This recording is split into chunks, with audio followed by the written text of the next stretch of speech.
حضرتك واستاذن الساده المشاهدين معانا دلوقتي اتصال هاتفي مع اللواء حسام رمضان وكيل اداره المرور بالاسكندريه. الو. الو، صباح الخير يا فندم. صباح الخير.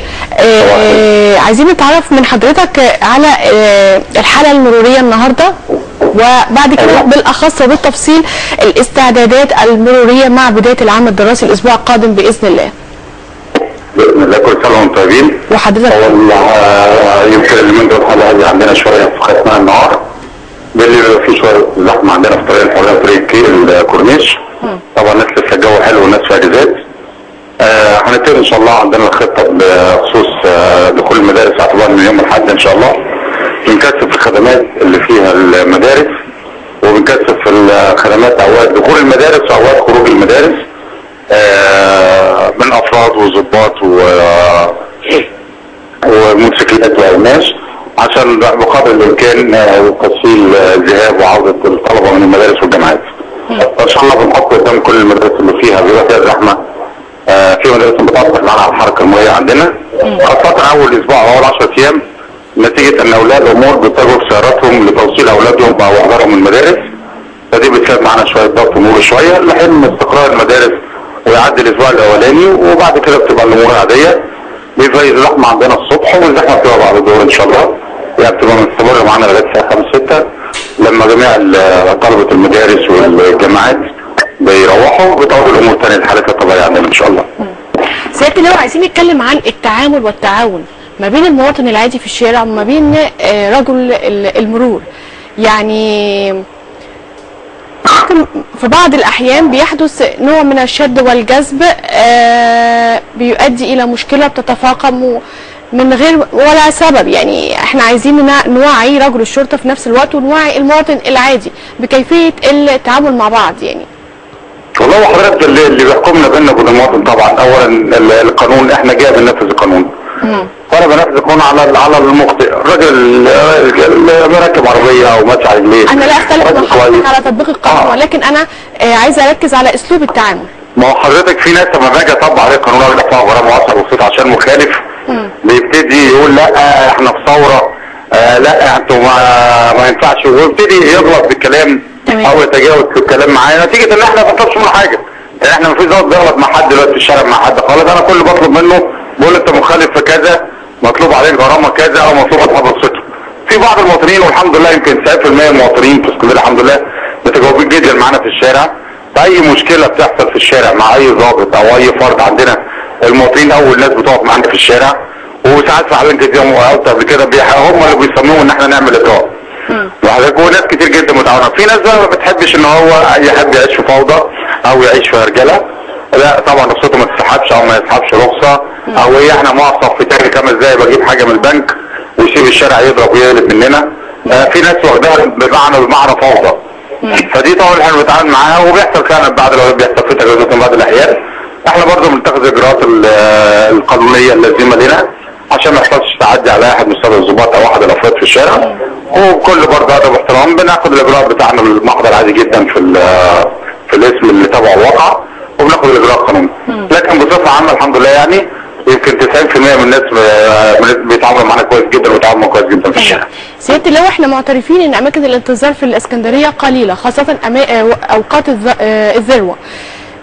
في بعض الحالات الإنسانية زي ما حضرتك بتقول بيجي حكم من صيدلية بيجيب ابنه بسرعة من المدرسة، ما بيبقاش لاقي مكان للانتظار إلا مثلا المكان ده، وفي نفس الوقت رجل الشرطة بيصمم إن هو لا يركن في هذا المكان، فبتتفاعل المشكلة. يعني احنا عايزين نقدر الروح الإنسانية. يعني ولا حضرتك بتختلف معايا ولا ايه؟ لا حضرتك ايه؟ لا هقول لحضرتك حاجة. طبعا بيبقى كتير جدا واحد واقف قدامك زخانه او واقف قدام مستشفى مثلا واخد بال حضرتك، والظابط شايفه مثلا ويطلع مريض او بينزل مريض، طبعا الظابط ما بيجيش جنبه خالص في حالات زي دي. لكن في حالات كتير قوي تلاقي الظابط بيمر على المنطقه، يمكن في المره مثلا بتاع 7 8 مرات في المنطقه قدام مستشفى مثلا، ابص الاقي عربيه واقفه بقى اكتر من ساعه، واقف صف تاني قدام مستشفى او واقف صف تاني في حته معينه، عدى عليه مره واثنين وثلاثه لا واقف زي ما هو.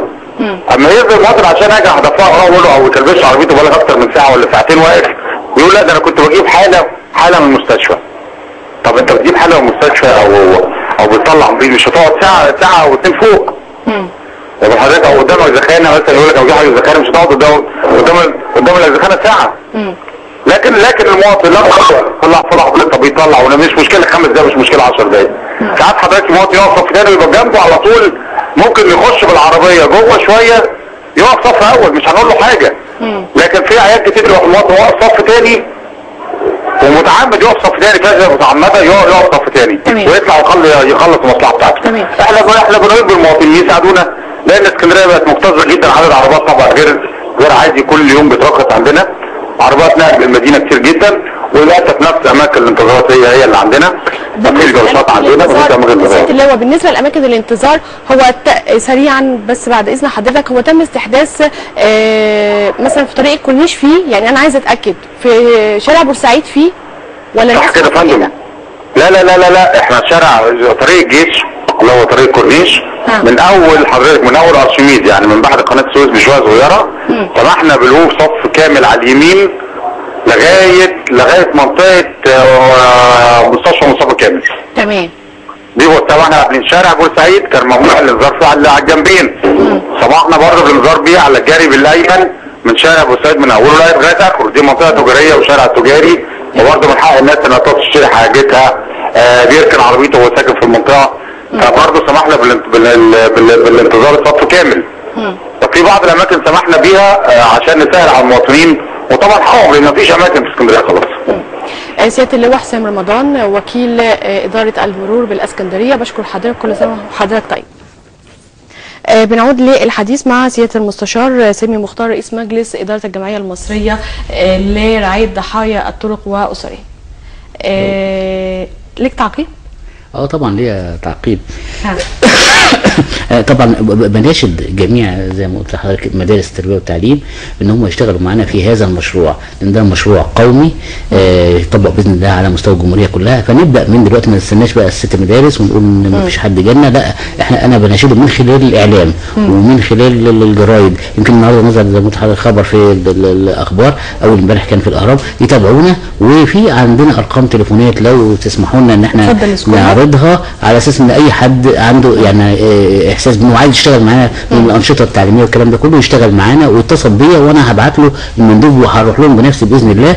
وزي ما قلت لحضرتك اداره المرور يعني حقيقه شغاله معانا شغل رهيب جدا بالرغم من شغلاتهم. ارقام التليفونات ايه؟ بالنسبه ارقام التليفونات 53 66 380. تمام. ده امين طبعا 03 اسكندريه، والمحمول 0123 132 639. نقولهم كمان مره سريعا. نقولهم 53 66 380 والمحمول 0123 132 639. في تليفون تاني برضه 019 00 23 106. ما توصلوش للكلام ده كله، يخشوا على جوجل ويكتبوا اسم الجمعيه المصريه لرعايه ضحايا الطرق واسرهم، هيلاقوا كل البيانات موجوده وكل المعلومات موجوده، ويا ريت الجميع يتواصلوا معانا، وكل من يحب يشترك في هذا المشروع انا عايزه اتكلم بالتفصيل عن مصادر التمويل وعن التطوع. يعني في شباب وفتيات عندهم وقت ربما في العام الدراسي او في العام الجامعي وعايزين يشغلوه او يكتسبوا خبرات اجتماعيه وتعامليه قبل التخرج من خلال الاحتكاك بالناس في الشارع وكده، وعايزين ان هم يساعدوكم. طبيعه المساعده ازاي او طبيعه التطوع ازاي؟ جميل قوي. من ضمن هذا المشروع او ضمن المشاريع الجمعيه مشروع اصدقاء الشرطه. مشروع اصدقاء الشرطه، ودول طبعا طلبه التعليم بنبدا من التعليم الاساسي لحد الجامعه. فاذا كان كده يتواصلوا مع الجمعيه ويضموا نفسهم من ضمن مشروع اصدقاء الشرطه، اللي هو طبعا هنوعيه او هنعلمه قواعد واداب المرور، وفي حاجات كتيره جدا انشطه والكلام ده كله، بحيث ان هم برضه يشتركوا معانا في هذا النشاط. طبعا وحتى للمعلمين او اي شخص بيحب يشترك معانا في هذا المشروع. على فكره المشروع برضه اللي احنا عاملينه بالنسبه لتوعيه معلم التعليم الاساسي، ده في حته جميله جدا انسانيه. ما اتكلمناش عن مصادر التمويل حضرتك. هنتكلم عن مصادر التمويل، بس دلوقتي بالنسبه للحته دي هيبقى في احتكاك بين رجل الشرطه وبين المواطن، وهيعرف كويس قوي ان مسؤوليه الامن هي مسؤوليه المواطن من الدرجه الاولى، سواء كان مرور سواء كان امن. ودي باذن الله هتزيل حته الخلاف بين رجل الشرطه وبين المواطنين، وهيحس قد ايه رجل الشرطه انه ده راجل متعاون وراجل يعني بيشتغل لمصلحه، سيبنا من اي حاجه ثانيه، انما هو في الاساس هو راجل متعاون، وعلى راسهم اللي هو مدحت قليطم مدير اداره المرور، وهو على استعداد لاي شكوى، يقول بابه مفتوح. هو موجود في الشارع على فكره 24 ساعه موجود في الشارع. تمام. بالنسبه لمصادر التمويل الحقيقه ده اكبر عائق بيعوق الجمعيه او بيسبب، ولكن انا والمجموعه اللي شغاله معايا قلنا هنشتغل، هنشتغل يعني لحد دلوقتي احنا بندور على سبونسر، بندور، ولو في اي شركات دعايه او اي شركات او شركات التامين. على فكره شركات التامين من اهم الشركات اللي احنا بنشتغل لحسابها. ازاي؟ احنا بنشتغل بنقلل، يعني هدفنا تقليل حوادث الطرق، فالمفروض ان شركات التامين تتعاون معانا، والتقليل هذا التقليل بيعود عليهم بان هم ما يدفعوش تعويضات، بيقل التعويضات بتاعتهم. فالمفروض ان هم طبعا احنا بنناشد الدكتور عصام شرف على فكره بانه برضه يقف معانا، والتضامن الاجتماعي الدكتور محمد الحلواني، وهو يمكن جه كنت داعيه امبارح للقاء ده، وجاب يعني بعت مندوب عنه وشاف شغلنا ازاي.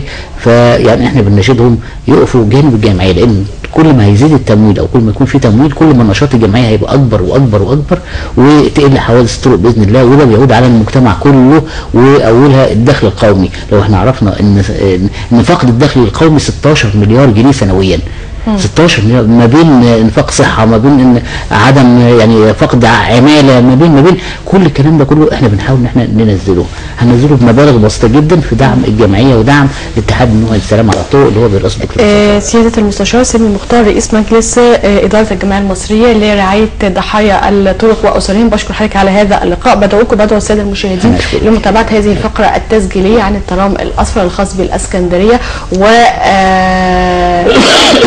وتاريخ هذا الترام. نشوف مع بعض هذه الفقرة ثم نعود ونستكمل صباح الخير يا بحر.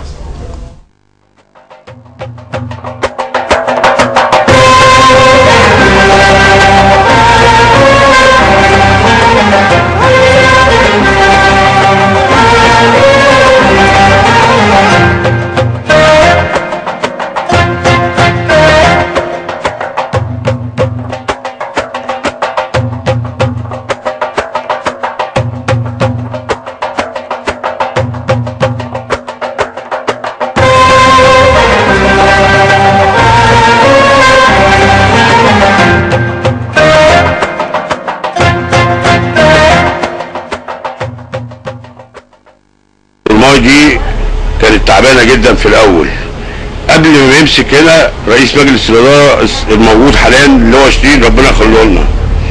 اللي هو شيرين صلح من شان المصلحه بكتير قوي. المصلحه كانت تعبانه في ظروفها من ناحيه العمال، كانت بتقبض بسيط وكانت ظروفها الماليه وحشه. الراجل كتر خيره قدم لنا مساعدات كتير قوي وزود لنا في الحوافز وزود لنا في شغلنا وعطانا دفعه كبيره اللي عمل في الترام دوت. كان الترام ديت ترام البلد بالذات كان ميؤوس منها. دلوقتي بعد الثوره المجيده دلوقتي اتسوينا والمرتب بتاعنا ارتفع، ودلوقتي كلنا كده اهوت كل العمال سواقين فتشين مبسوطين يعني. ونشكر طبعا المهندس شيرين بتاعنا اللي هو رئيس مجلس الاداره، واتمنى له كده الخير والصحه والدوام اللي هو بردك اللي احنا مش هنشكره اكتر من اللي هو عامله معانا صراحه حقيقي يعني. واتمنى الله عز وجل ان يديم عليها النعمه وهيئه النقل العام حقيقي يعني.